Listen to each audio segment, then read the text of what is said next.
Nobody tells you this part. After the weight drops, you're still figuring it out. I still don't really see it in the mirror. I still see my flaws. Losing weight gets attention. Maintenance is where the real work begins. I have to remember, because that maintenance is hard. And this conversation is for anyone living in the in-between.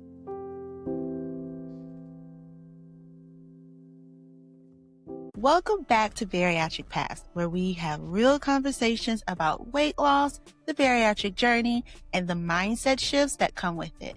If you're new here, I'm Jatoya, and this space is for people navigating any weight loss journey in real life. Let's get into today's episode. There's so much more than meets the eye. I was getting in shape. This was probably in my early 40s, about 10 years ago. Was shooting free throws of all things, playing bump with my daughter's basketball team, and ruptured my Achilles tendon. And so right there, everything I had worked for, which was hard, was stopped. I was on a scooter for 12 weeks, non-weight bearing for a month and a half. And it was emotionally traumatic as much as it was physically. And I gained all the weight back and then some, and then COVID hit, and there was just layer upon layer, and then I just became embarrassed. I just kind of became a hermit, and so I'm trying to get myself out there, trying to, just be more present. And like I said earlier, I'm 53. I'm on the downward side, like you had mentioned. I want to enjoy what time I have left. So it's a mental practice as well as physical, for sure. It's more mental, people. It's way more mental. I agree. Like physical is kind of like that's gonna happen. That's gonna it happen. happens or how it happens, but the mental work is what really decides how the journey is going to be. Absolutely. Yeah. So, Marcy, you mentioned that you were afraid of failing again. Explain what you meant by that. Well, so it was about 10 years ago when I had gone to a conference with some ladies that were just getting ready to retire, and so they were quite a bit older. They had two of them had just gone through cancer treatment and everything, and they were just zooming around everywhere. And again, it was kind of like last summer. I just was like, just let me. And Allison was there that was too. our Vegas yes, trip. in Vegas, and they were all ready to just go everywhere. And I'm just like, can we just sit for a while? My feet hurt, one of those things. And so I thought, gosh, I'm 40 now. I need to do something. And so I came back, and my son had been going to like a trainer for basketball. And so I had asked, I said, do you have a suggestion of somebody that I could talk to? And so I met up with a lady, and she started out with, she says, we're going to start with a small goal. You aren't going to say, oh, I want to lose 100 pounds. You want to tell me what's your first goal, and let's focus just on that. And then once you meet that goal, then you start another goal. And so it was amazing. And I just kept thinking, once I lost that 100 pounds, I'm like, there's no way I'm ever going to gain this back. I feel so great. I'm never going to gain it. Well, of course, COVID and perimenopause and everything else hits, and you're just like, okay, I guess I am getting it back. And then I just got to the point where I'm like, oh, I don't even care anymore. But I did care. But I tried to tell myself I didn't. And so then I was just like, oh, okay, well, it'll be easy. I'll go ahead and just start doing what I was doing before. Well, I could do that for a couple of days, and then it would be like, oh, I'm not losing any weight. Well, screw it. I'm not going to do it anymore. And so then just watching Jamie, and, she, like Allison said, she's so inspiring, and just, is so like very honest with everybody about it, and just not afraid to explain the good parts and the hard parts. And so I just thought, okay, well, I'm going to go ahead and do this. But then once I did it, I still, in my mind, I'm just like, what if I do gain it all back? What am I going to do then? Because it gets harder and harder the older you get. So for sure, I still have that fear that I'm going to fail, but then I try to, like, I'll pray about it at night and think, okay, well, I have Allison and Jamie to kind of help me along. And if we just stick together, hopefully this will just continue to For sure. work. Yeah. We'll ride off into the sunset Yeah. in our size medium dresses. Mhm. Mm. I think for sure with this journey, at a certain point, you have to just stop thinking about where you are weight loss wise and focus more on where you are lifestyle wise. So even if you're not losing all of the weight, like you said, are you able to walk around without being the one to say, can I have a break? Are you able to go and do the 3-mile walk? I think that's more impactful than reaching a certain goal in pounds. Like, because I love that. I feel like you That's never see, no matter even if you reach it, it's still not good. Like for me, I lost 175 pounds and I still feel like That's when I amazing. told myself I was going to lose, first of all, I didn't think I was going to lose that one. But if you ask me like, hey, 2 years, you're going to be 175 pounds lighter. I would not think that this is what it would look like. Like I still have hips and I still have, so it's just like, I feel like we all have like this kind of, and not imaginary, but like this dreamlike view of what our bodies will look like. And then when it doesn't look like that, once we hit whatever goal we have, it's kind of like a downer.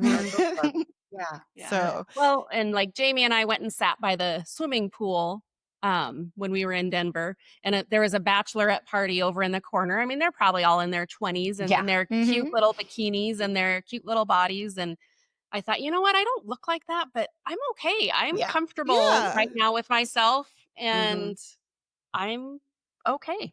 Yeah. I would I love agree. that. That's where I'm trying to get to. Yeah. you're still early. You got time. All right. So, Jamie, you spoke about shrinking emotionally before shrinking physically. Explain what that means to you.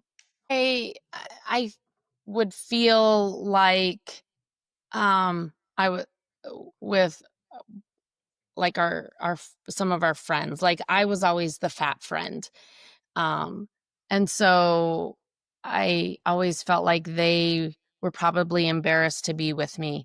You know, my family, they're thin and fit, and so I just always was sure everybody was embarrassed to be like, oh great, here comes our fat sister, or here comes our fat friend. And so I'm surprised that you said that. I always like I would try to appear confident, but I honestly wasn't. I just always, I felt like I was the fat teacher of the group. I was, like the kids were probably saying, oh, have fat Mrs. Howe. And so that was always my mind, is being fat. And so that was very embarrassing. And so that's why I was like, tried to not be seen. So kind of like, I have no idea, because that's definitely not the And persona. I feel like you are one that you make jokes all the time, and you must do that to cover up your feelings. Yeah. So yeah. This is like therapy. It is. I'm good at what I do. Yeah, exactly. Send us the bill. So during your journey, as you started losing weight and becoming the new Jamie, what helped you finally take up space again and not shrink? I think that it was hearing from other people, them saying that they noticed it, that I looked good, and people always are like, oh, I'm not saying you didn't look good before, but They always got to make some type of, exactly. Yeah, it's like, and I'm just like, give me the compliment and walk away. Exactly. And in my mind, I am like, no, I know I didn't. I was fat. And but so I think that and not because again, I still don't really see it in the mirror. I still see my flaws. I see my flabby arms. I feel like I have a big butt. I was at the lake with some teacher friends, and we're 6 of us are going to fit on a 4-man golf cart. And in my mind, I'm like, oh yeah, they put the 3 skinny people up front and us 3 in the back, and the 2 in the back with me are like, well, you should be standing. You got the little butt. I'm like, I have a big butt. And they're like, where's your big butt? So anyway, I still see myself as that, but hearing it and just I don't know, my husband of like this weekend, I jumped out of the car to go get my coffee, and I come back and he goes, you just are so much more confident. And so hearing that makes me I feel like come out of my shell more, or feel more comfortable. Okay, strike that. Hearing that makes me feel more comfortable in my body and just feel more confident. That leads to more positive confidence. affirmations. Yeah. So you don't feel like an imposter anymore. Like Exactly. This is really you. That's a good way to say it. Yeah. And when we go on vacation with our friends, I don't feel like I'm the fat friend in their one piece hiding out. I feel like I can, whether I wear a 2-piece that comes up high or a 1-piece, like I just feel more comfortable. So yeah. Absolutely. I love that. So how did the 3 of you become the Bariatric Besties? What made you decide to share your stories online and on TikTok? Well, okay. So originally, Allison and I graduated high school together, and Marcy went to the same high school, but she's much younger. I'm much younger. She's 3 years. It's not much. Oh, you're a baby. Exactly. But we all taught at the same elementary school for, I don't know, years. Yeah. So like 15 years? Well, I'm still there. Yeah. You're right. Yeah, me too. Allison's still there. Marcy was there and then left and then came back, and then I recently left. So anyway, we would do TikToks, just like fun teacher TikToks. And then and I love that. And I would always be like, let's do another TikTok, guys. Okay. So then Allison had surgery on Wednesday, and Marcy and I went and visited her on Monday. And we're sitting there and we're just talking about the process leading up to it, having surgery, what Allison was going through right then and there, what Marcy and I were going through, what she had to look forward to. And I was like, we should do a TikTok about this. And we could just sit and we could just talk about our lives and like what we're going through. And I was like, what? Seriously? Marcy's like, okay. I'm going through the liquid diet and you want me to do content? Yeah, exactly. And Allison, she took a little convincing. Yes, she's what was my concern though? My concern was if we had negative comments, how devastating that could be for me. And there's been nothing that's been it's all negative. Yeah. But that's what I told her. I said, I don't know how I would handle that if someone said, you're taking the easy way out or something. Like I would be devastated. So yeah. I told her, we'll just I'll delete those comments. You won't block even them. So it's been great. And it has been fun. And I don't know, I feel like we have gotten such a positive reaction is not the right word, but feedback. We've gotten positive feedback from our friends, our community. In fact, I just a lady that works in the health field just told me on Tuesday. She's like, I just appreciate your guys' candidness and your realness, and is interested in having us visit with people who are considering this because they're like us. They feel like they're taking the easy way and they want someone to be real with them. So, but yeah, that's how it's me. Well, and I'm bossy. I told you I'm bossy, and I'm like, no, we're doing this. And so I tell them, okay, this is what we're going to talk about this time. And here's what we're going to do. Anyway, so. She scripts, we show up. Yeah, you just show up and look good. That's right. That's right. So what role has this friendship played with your healing and journey with growing and learning about yourself and losing the weight, especially being that you guys are all at different stages. And I'm sure all of your journeys have been a little bit different, but also similar. So how has this bond kind of helped with all of that? I feel like these ladies help keep me on track, help keep me honest. They'll talk about what they're doing, especially like Allison's like, new and well, both of them. They're like making their healthy dishes where I was kind of getting a little bit lazy. And so listening to them talk about recipes, then I felt like it gave me a new lease on life, like a new jump of motivation to get back on it. So Well, Allison and I were talking about that. Neither of us probably would have ever even done this if it wasn't for Jamie. I think like that first time that I went through and just went with my trainer and did all of the weight loss before, it was kind of in my mind. I still thought, oh my goodness, this is the easy way out. And I mean, this is kind of a jump from the question, but when I did the surgery, I was scared to tell my trainer. I didn't want her to know that I had done this because I was afraid she was going to think it was the easy way out. And she was very supportive, and she said she was kind of hurt that I thought that she would judge me, but she was very supportive, and she said, just keep doing the same things that we had talked about and we learned before and all of that. But I don't think I would have done this without you. That's funny that you say that, because when Marcy did that and worked with her trainer, my husband and I started and worked with her trainer, but I thought that same thing. I was like, I don't want to tell her, she's going to think we took the easy way out. And yeah.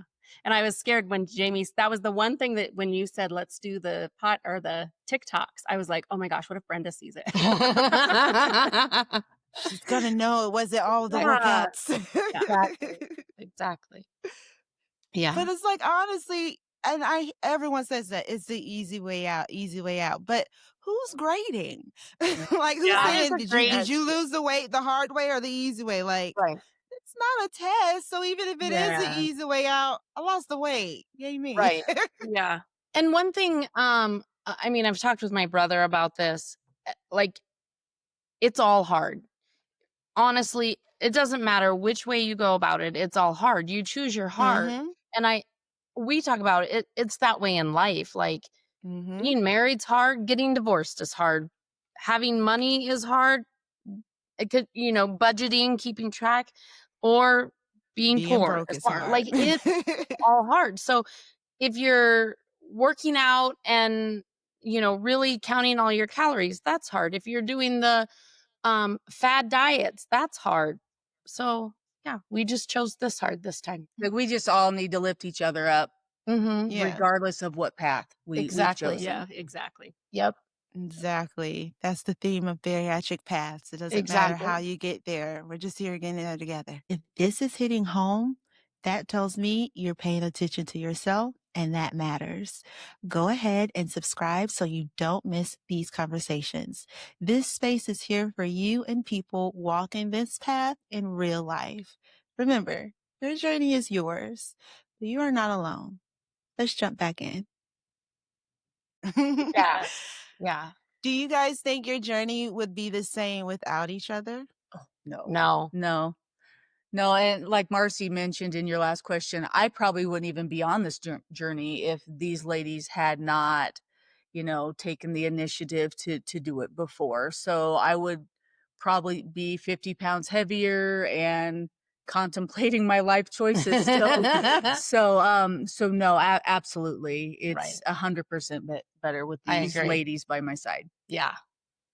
I agree too. What part of your journey still feels unfinished? I mean, I know for Allison, you just started, but a little bit. Yeah, like I'm at the beginning, but what about the rest of you?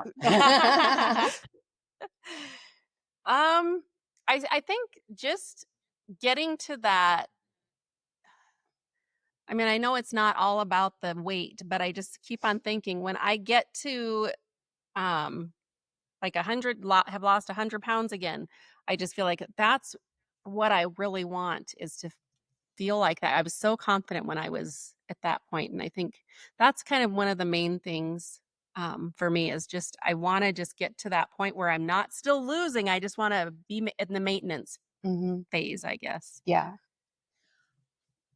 I mean, honestly, I would still like to lose probably 20, 30 more pounds, but and that's still my mindset of focusing on the scale. But I would like to get more in shape, firm up my arms and my legs, and so I know that means I have to go to HIIT class with Marcy. She always wants me to go. I ask her every day we have HIIT. Yeah. So for me, that's it. Just continuing to get more healthy. And I know it's not on, like, my mind knows it's not on the scale. It's not the scale, but my mind still sees that. But I just overall just get more healthy. Let's go with that answer. I just want to get more healthy. So they say surgery is a tool. Right. And I think that is just the defining moment of all of this, because at a certain point, that tool is only going to get you to a certain level, and then it takes you, For sure. your Yeah. mental, your Absolutely. physical, the wanting to continue on. So I think sometimes people put a lot on the tool. It's not a miracle worker. You got to put some Exactly. No, work in it. absolutely. That's why it's not the easy way out, Right. because you can still have all the weight with the tool. Exactly. Well, and I know, so I knew I needed something to force me, to make me not eat so much. And obviously it did that, but now I am better at I'm better at listening to my body when it says it's full, even though it still tastes good and there's still food on my plate. I am better at stopping. I'm using that tool to my advantage, and where before I would have just powered through and kept on eating, and because it tastes good, and I don't want to leave food on the table Yeah. or on my plate. So Yep. yeah. Mhm. What old habits still tempt you? Like, is it emotional eating, or I know, Jamie, you mentioned brain hunger. How are Yeah. you Yeah. guys still handling Yep. those things? That's still a, and then so that is it. Like, my mind tells me I'm hungry, and but listening, using that tool and listening to my body, and like, no, you're not hungry. You're bored. Drink some water. Yep. But And I go through stages where I feel like I'm hungry before I go to bed. And I'm like, am I really hungry, or right. is it like that brain hunger? And so I've been really trying to say, you know what, after 7 o'clock, I don't need to eat again. I'm not really hungry, and I can wait until breakfast in the morning. And so that's one thing that I really fight, is wanting to snack in the evenings after I've eaten. So Yeah.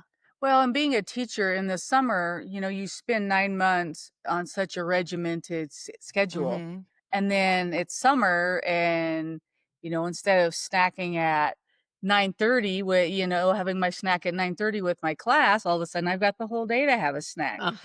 So yeah, that same thing, just recognizing, am I truly hungry? Staying with, the meal plan that my dietitian has given me, and just being pretty strict with that, because I'm kind of all or nothing in my personality, and if I don't follow the plan, I go off the rails. So I've just focused really hard this summer, staying on the plan, and then school starts in 2 weeks, and so that's going to be another adjustment. Then how do I fit that plan into my school day? I teach kindergarten, and I don't want to be snacking when it's not their snack time. That's kind of mean. So yeah, just still working through life, and how to fit what we need to do into life. What about the emotional eating? I'm stressed out and I want to eat chips. Like, calling you guys, like, help me not eat the chips.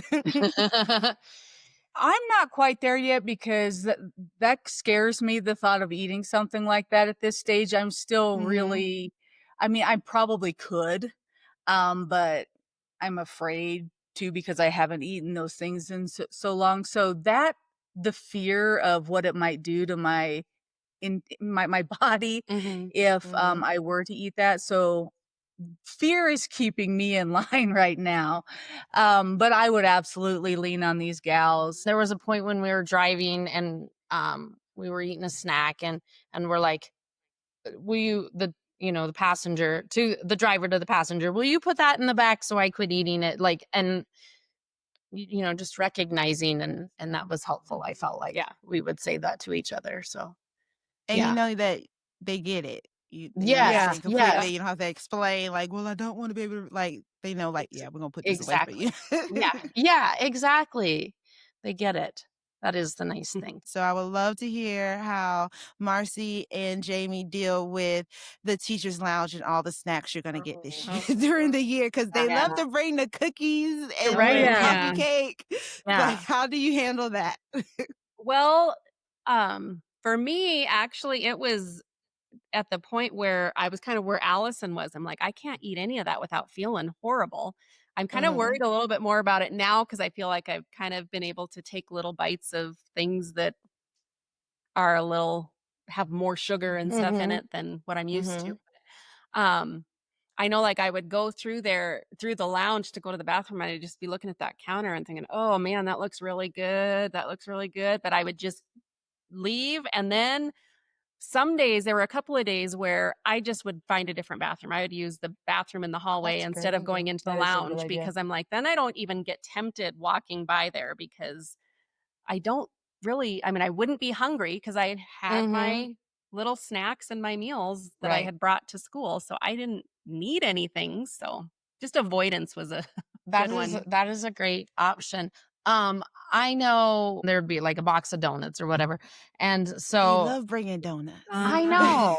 Exactly. So I would be that person that I hated that would cut one little bite out of a Oh, yeah. donut and it was enough just to satisfy me and really fill me up because donut bread, like, and then just walk away. But it was just enough. And gosh, I remember thinking, just eat the damn donut. Yeah. Don't take a little bite. I don't want one with half a bite or with half of it gone. Anyway, I'm that person. So now I just take a little bite and walk on. I get it because now it's like you want to advocate like, can we have veggies? But you Yeah. also don't want to be that person to be like, can we have veggies when you know other people like really like it's not that serious. Exactly. Exactly. Yes. Yeah. So, oh, that's funny.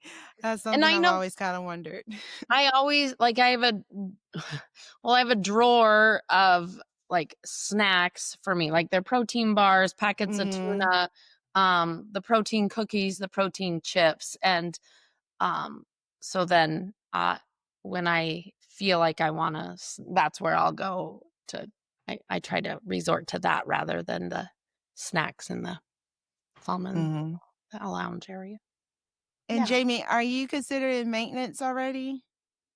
I would think so. I would like to lose more, but I just want to for sure stay where I am, and that's really what's important is to just stay within like a 5-pound range is what I aim for.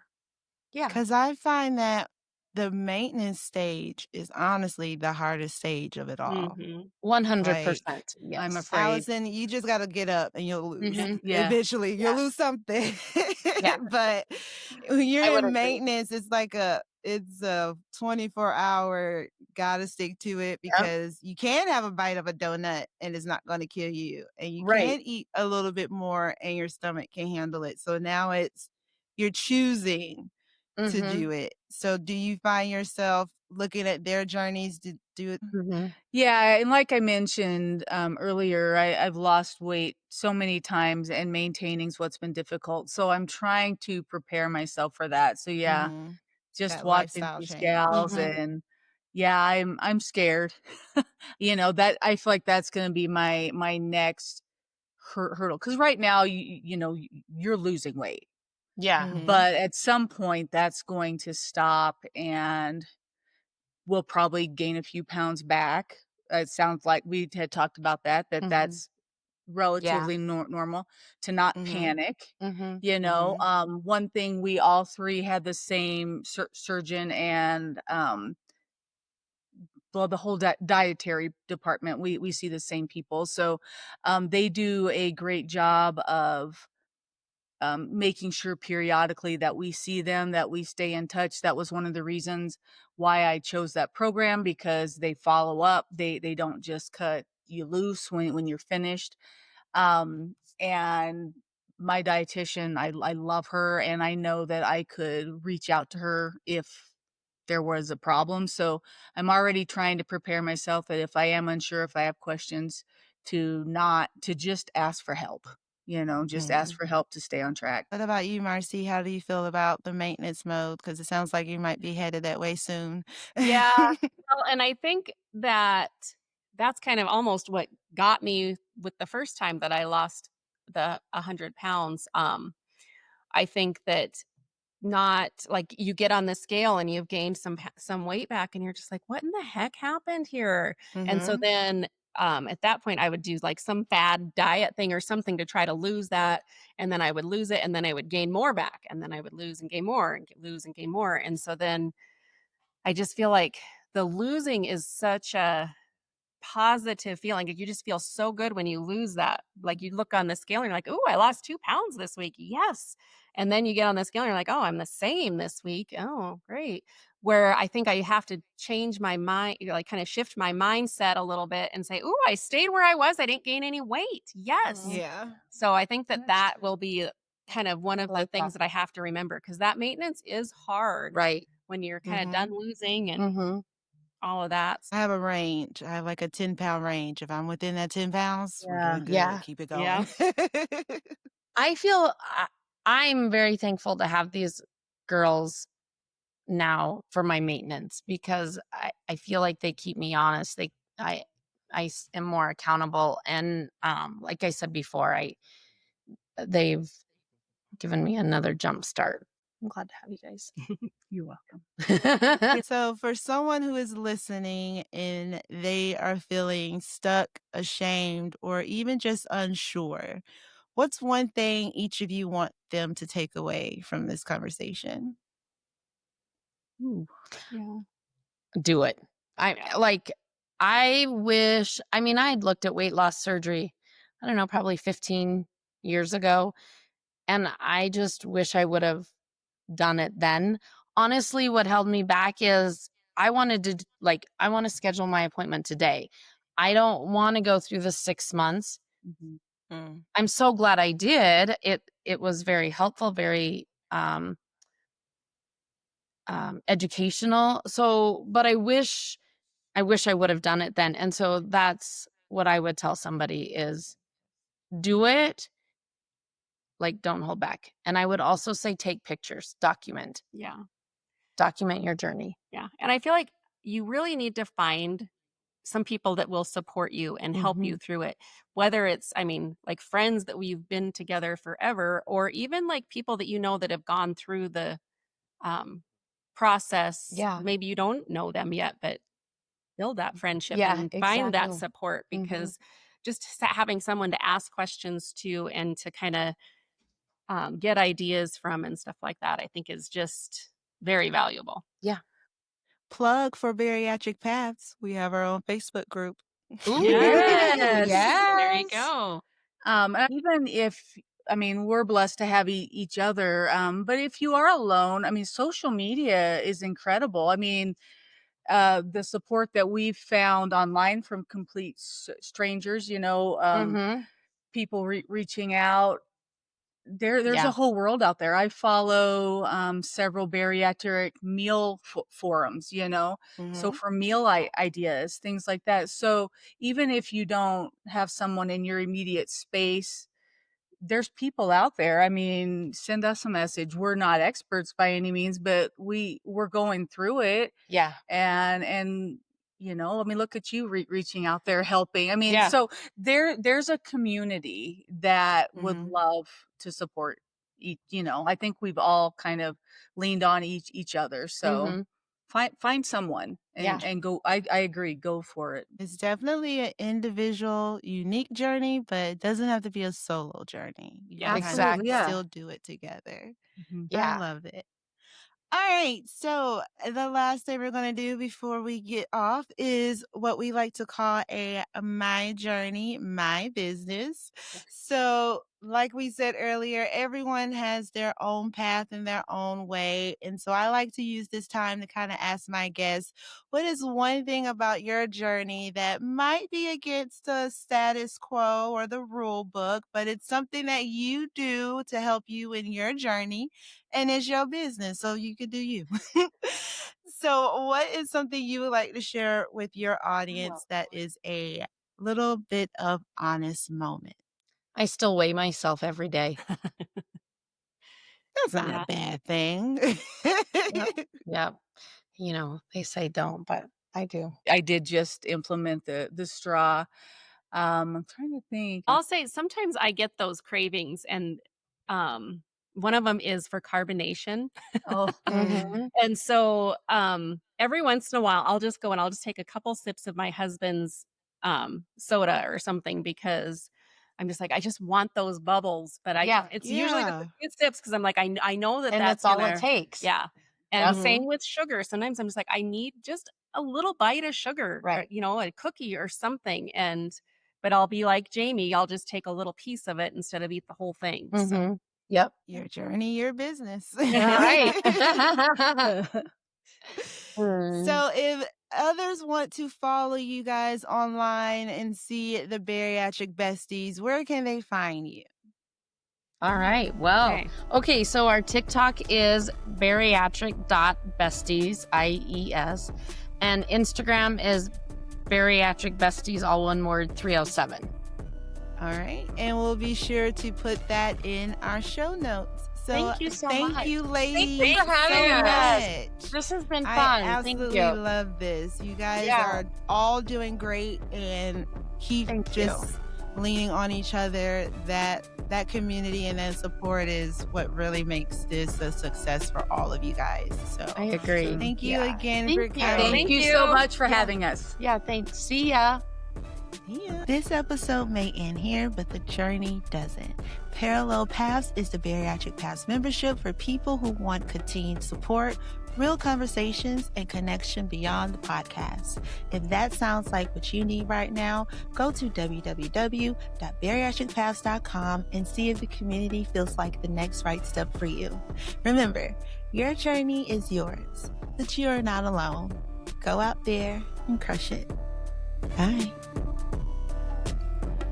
This podcast is for support and inspiration only.